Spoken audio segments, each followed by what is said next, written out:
I would just encourage everybody to don't limit yourself to maybe what you can do.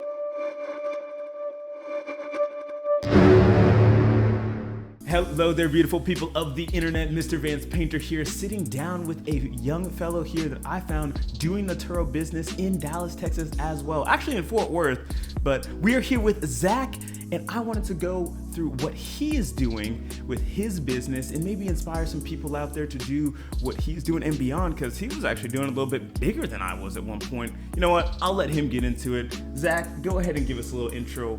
Who are you and what's going on, man? How are you doing today? Hey, man, I'm good. Thanks for having me. My name is Zach, of course. And I really started the car industry. I started in March of 2021, like he said. Started out with about 7 cars total. Moving through that, it was definitely an experience. I'm actually currently not in the car rental industry right now, taking a little break because of something we'll get into a little later. But just a lot of different learning lessons.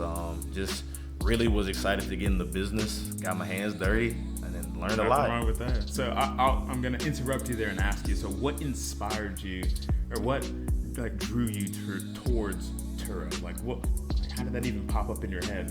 Yeah, so really, it's a lot of number of reasons actually. So I feel like growing up, I was always into entrepreneurship. Okay. Always wanted to. I never really saw myself with the boss. Always wanted to be able to create my own things, but really didn't know what that was exactly until I got a little older. Also too, grew up loving cars, my dad, my brother, all that stuff like that. So just a number of different Are you a little bit of a car guy? Oh yeah, for sure. Okay. Yeah, man, favorite car, Corvette, everything like that. Okay. Yeah, all man. right. So really a lot of that inspiration, and then all of it kind of boiled down to one day I saw this podcast. It's actually the David Shan's The Social Proof podcast, and he had a guest on there, and he talked about the Turo space.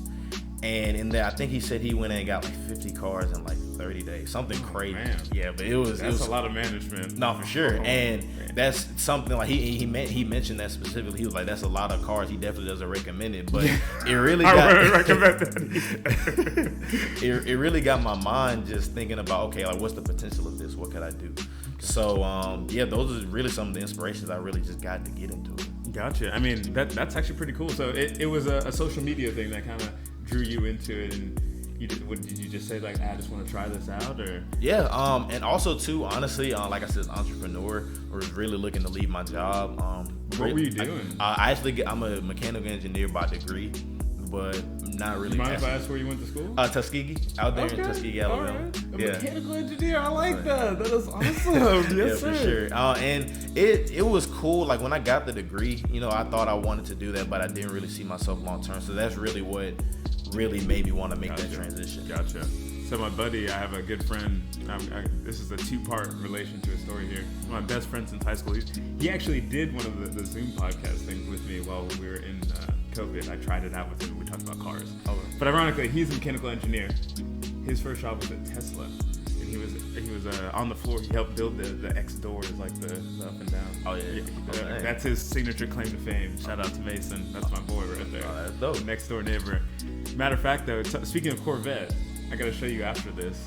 I got to, so for his birthday, we went out to, he lived in California, San Francisco, right? Tesla, out there. Yeah. We took, do you know what Top Gear is? No, I don't know. So it's a car television show. All they do is like mess with each other and talk about cars, the new ones that came out, all sorts of stuff. Go on adventures, I don't know, craziness. It's kind of cool. I enjoy it. The point is that they go and choose these really awesome radical cars, sometimes pieces of junk, but sometimes they get to go in cool cars and they race around in like the mountains or the hills and they have adventures. So we did that for his birthday. And I got to drive a 2020 Vet Z51 up in the hills of California.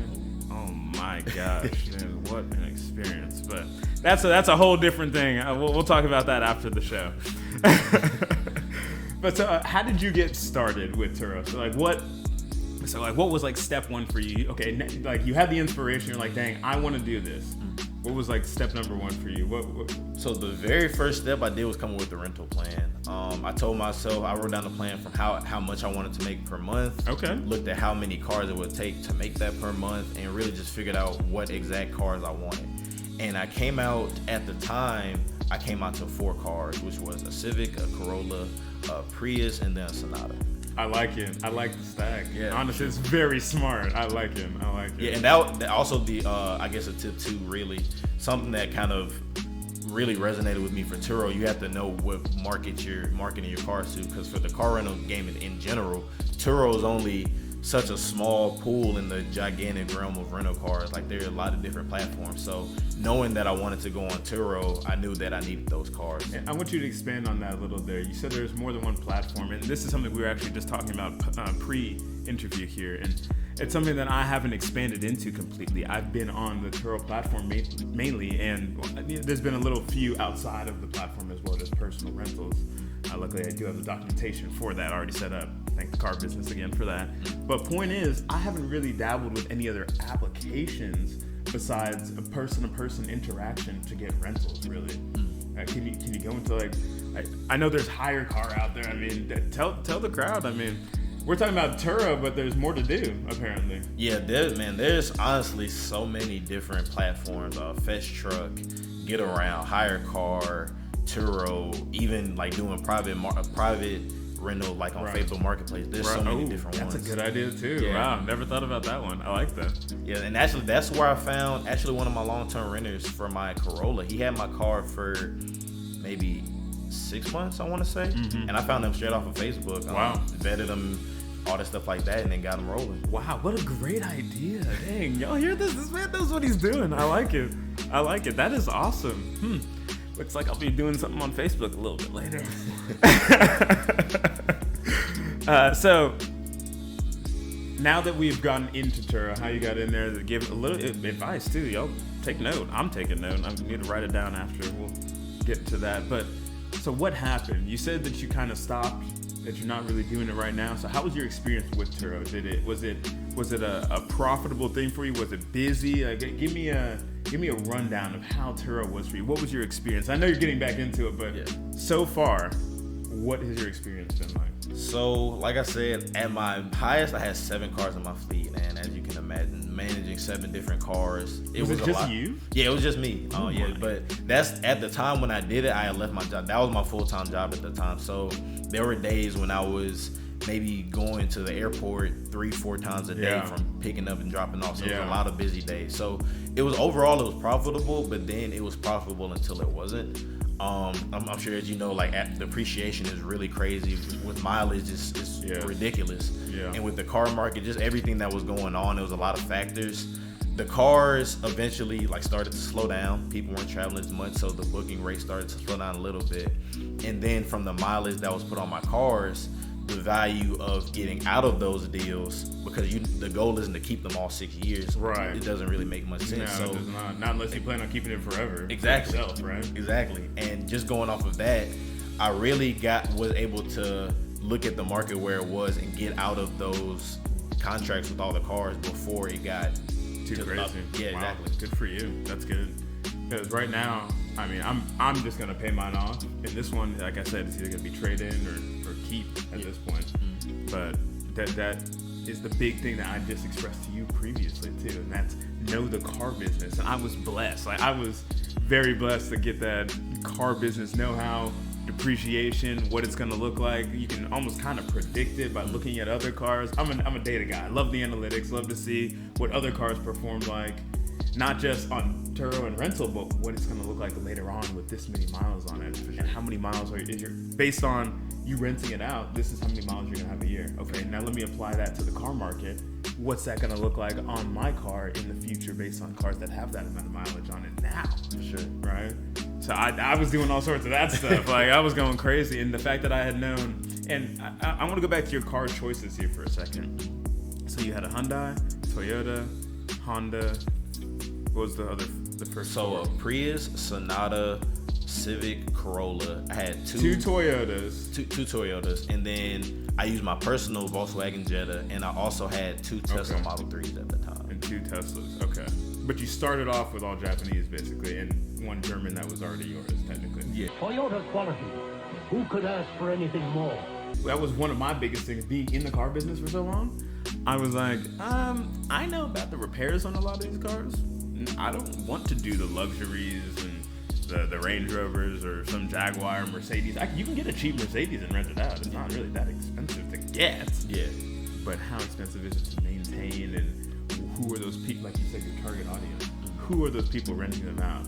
all of these things. So my test was an SUV. I thought it'd be more family oriented. Toyota, because I know it'll take dang near anything you throw at it. Yeah. And I got a little bit, I would say a little bit of an upgraded one, because it could, you know what I'm talking about with the features on Turo, where it says like, you know, I have Bluetooth, I have navigation. So I wanted to be able to hit checkboxes just in case, because I didn't know if people were hitting those or not. Yeah. Have you ever, here, random question. I'm sorry, I'm getting sidetracked.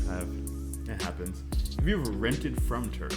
I actually have not. You have Funny not? enough, Interesting. Yeah, there, because I'm 24, but at the time I was doing Turo, I was 22, 23, so a lot of the cars really Oh yeah, that's right. You have to be like a certain 20, age. yeah, 24, 25, yeah. Oh wow. I didn't even think about that. I guess I'm an old man. So actually, so I did run into a problem when I went to California. All the supercars, and they don't really even do supercars on Turo anymore. I don't know if you know about the insurance liabilities. Oh yeah, with the commercial and everything, yeah. Yeah. But anyway, getting the more expensive cars, the Audi R8s, and it's, you have to be 30. Yeah.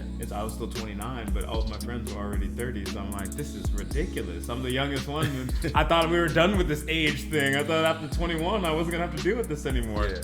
Nope, still couldn't get a supercar, so that's why I had to figure out how to get the Corvette. But luckily, that was 25 and up is what you have to be to get that one. Yeah, I didn't even think about that. That's crazy. But I've actually done a couple rentals on Turo. Okay. And how has it been from looking at both sides of it? Like what are some things you've been able to take from it, being able to see that? Definitely great question. So one of my first rides that I had was one of those 3-wheel cars that's always a convertible. I can't think of the name of it right now. Oh my god. Slingshot, thank you. Oh yeah. Not the biggest fan of those things. Really? With the wheel in the center and the back, it is probably one of the most uncomfortable things ever. Think about this, where you have a pothole, right? Pothole in the center of the road, 2 wheels are going, right? What's this back wheel gonna do? Run right over the pothole. If you try to avoid it with the front 2, the back one's gonna hit it. Or you have to like do this and then swerve and then try to miss the back, or hit it with the front wheel, and then like I'm like, no, this is terrible. Yeah. Uncomfortable. If I'm trying to avoid potholes, all the wheels need to avoid the pothole. For sure. So that was a weird one, and her car was damaged. Before we took it out, she did explain it, and it was like a big chunk of the vehicle was missing. It was on a fender. That was weird. I rented the Corvette. That was a good experience. He had just gotten on Turo. That was his first trip. I was his first trip. Oh, dang. This thing was like brand new, dang near. But I took that. It was clean, easy. That was an easy one. Get it from a guy in California, go from the mountains for a day, bring it back at the end of the day. Yeah. He was like, oh wow, that was easy for him too. So that was my first one. He was actually from Dallas. Moved to California, ironically. That was funny. Third one, I did a Honda Civic in Philadelphia. Took a trip out there with some friends. That was recent. And that guy was more of a business. So this is an interesting one that I never thought of doing. He had 2 things that I thought were pretty cool. One, he was running it as a business, not as a personal. So he was not even at the facility that I went to, but he had almost like an old gas station or like an old dealership or something. And he had all these cars with people there cleaning them. And I'm like, interesting. So he's just got people here to clean, and he was at a remote location. And what he would do is he would have people put the keys in the trunk, and he could remotely lock and unlock the car. Oh yeah. So that way he would never have to be there. He would just have people clean it. So he had instructions, very thorough instructions. Take 4 pictures of the outside, send those, and then I'll unlock the car. Once it's unlocked, you have to send me the rest of the pictures, and you have to send your driver's license with your face next to it, all sorts of stuff. I'm like, dang. Oh yeah. I'm doing this wrong. This guy's got it under control. Oh yeah, no, for sure. Oh, and actually with that, I did that with my Teslas. Actually, I did that, but also too, even outside of putting it in the trunk, even if your car doesn't have those capabilities, you can get a lockbox and like have it on the outside. That's exactly what I was thinking. So Yeah. I did this for the first time. I was going to the other day. I didn't actually end up doing it, but I bought the lockbox to put on the outside of the car so you can give instruction while you're not there. Yeah. I was like, dang. Oh wow, I'm gonna start doing that. Like, for sure. And then my most recent one, I got a Civic, but it was like a 2022 Civic, dang near brand new in Colorado. And it was a good experience. She dropped it off at the airport. That was a good time. Yeah, that was a good one. But yeah, I've rented from it as well. I just always like to see the experience and see if I can get little tips and tricks. That Civic though was not too well taken care of. It actually upset me. If he knew what his fleet looked like, he would not be okay with it. Or maybe he is okay with it. I don't know. Yeah. But it was not clean. Like, you want to talk about damage on a vehicle? There was dings, dents, scratches everywhere. The wheels were jacked up. The inside had stains in multiple places. I didn't bash on him because I'm a Turo host too, so I didn't put it in any of his reviews or anything. Yeah. But dude, if you know who I was and you saw me rent your car, please, man, go inspect your vehicles or something. Because that was not good. I'm like, dude, like, clean it. Like, actually clean it. Don't, like, spray some water on it. Yeah, no, for sure. So that was interesting. But let's get back to the point.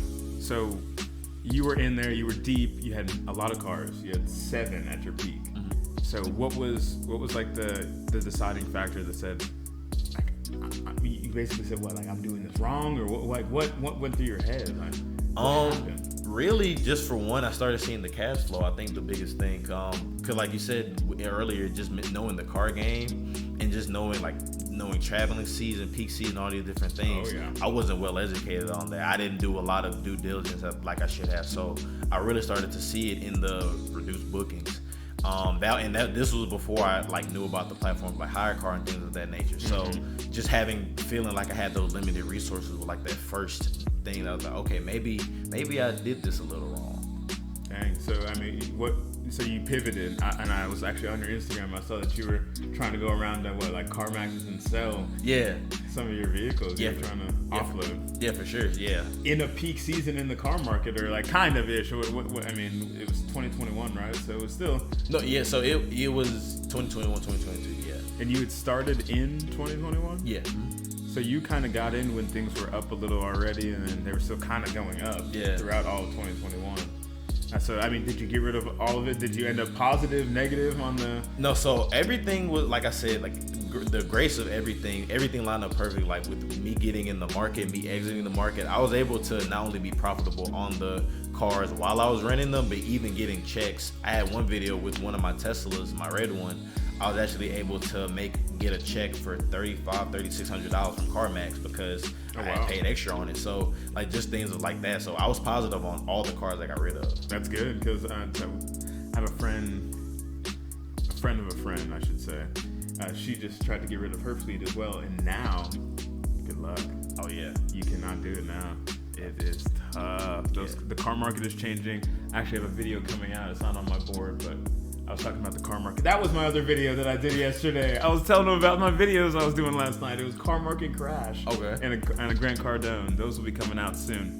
But yeah, so that was the other one that I made last night, and it's not crashing all the way, but it's going down slowly for sure right now. It's very interesting to watch. Well, what would you say? I guess not giving it away. What's one thing that maybe surprised you in the video that you found just looking at everything? The one thing that surprised me the most was that the rate in which they're not going down as fast as I expected. Mm-hmm. I guess is probably the best way to put it. And then there's also some potential ways in which they could stay high. That, I think, is the biggest one for me, is that it could potentially stay where it is for longer than expected. Okay. And I know that sounds really weird, and that's not fun for you either, because you're probably looking to buy cars at the bottom right now. Yeah. Right. And what I'll say is that based on people not being able to purchase vehicles, the inventory will go up. The thing is, on the new car side, why have the inventory go up when people are getting used to potentially ordering their vehicles like Europe already does? They don't have new car lots. They do the Tesla method. I'm pretty sure Tesla got that from like Europe. I wouldn't be surprised if Elon Musk paid attention to the rest of the world. Yeah. They order the car and then you sit there and wait for it, and you get it in a month or two. They don't have, they've never had issues with it. No one's ever been mad about it. That's how you get a new car. So if we don't have a bottleneck of new cars coming in, you won't have a bottleneck of used cars coming in. So potentially it could all just kind of slowly trickle back down, but still stay up here. Not a complete boom, it's done, it's all over. Oh my gosh, everything is depreciated. I think it's up 45% is what they said. So it would have to, I know that's insane. It would have to, so from the end of 2019, and this is in the video, from the end of 2019 to October, let's just say 2022, September 2022, so we're in October, the car market went up 45%. 45%. Used car and new car value, 45%. That's crazy. Yeah. So good for all the dealers out there. They've been making some money, but the time is coming to an end. So that's an interesting thing to think about. But yeah, that's it's kind of scary. Yeah. I'll put the link for the video so y'all can watch that. Please. Definitely go ahead and take a look at that. What else do we have left?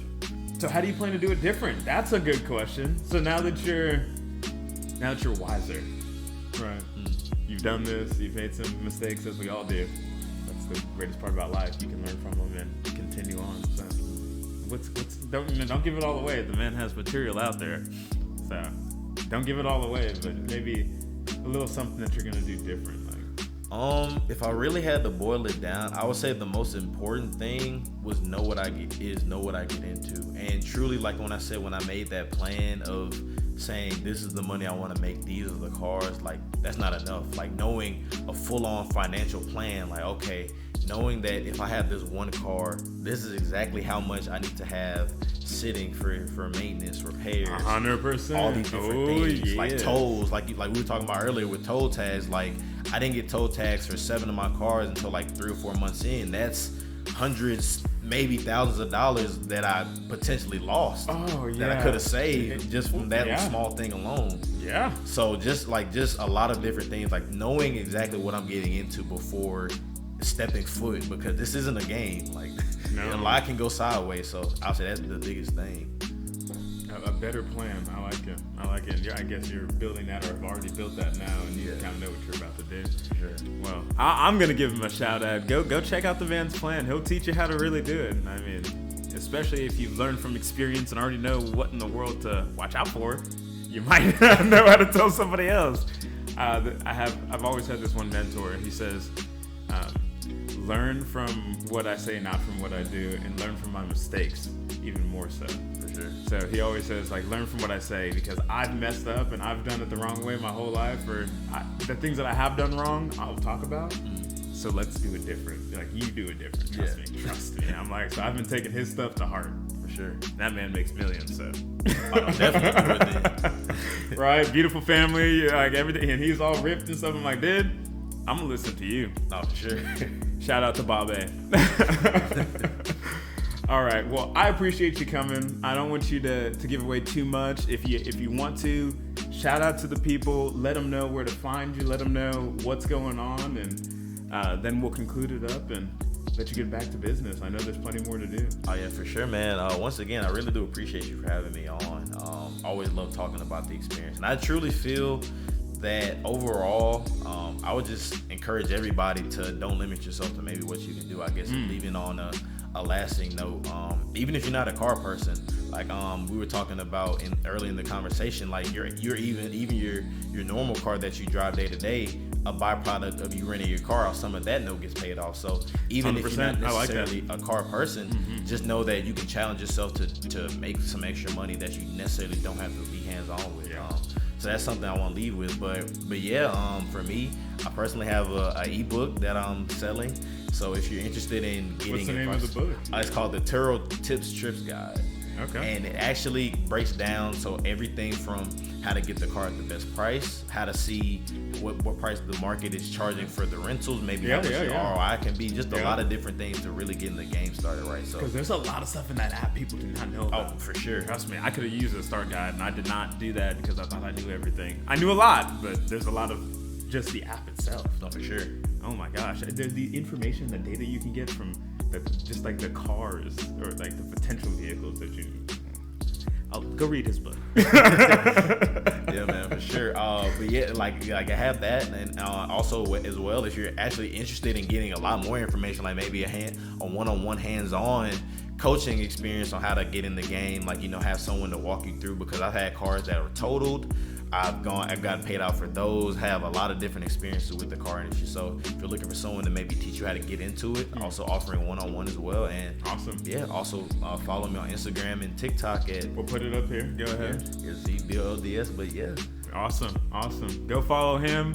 You guys know there's a crazy giveaway going on, just $100 because it's only 500 subscribers, but You know who to follow for that. I'm Mr. Vance Painter. This is Beyond Anything. Zach, thank you so much for being here and giving the people a little something, and myself. I'm always learning too. This is not just for y'all. This is for me too. We will see you all next time. This is episode 2. Folks, this is crazy to me. More people to come. We're getting Dallas out there, Fort Worth. There's a big city out there. There's a lot of people. We're here for y'all. Beyond Anything. We'll see you next time. Bye now.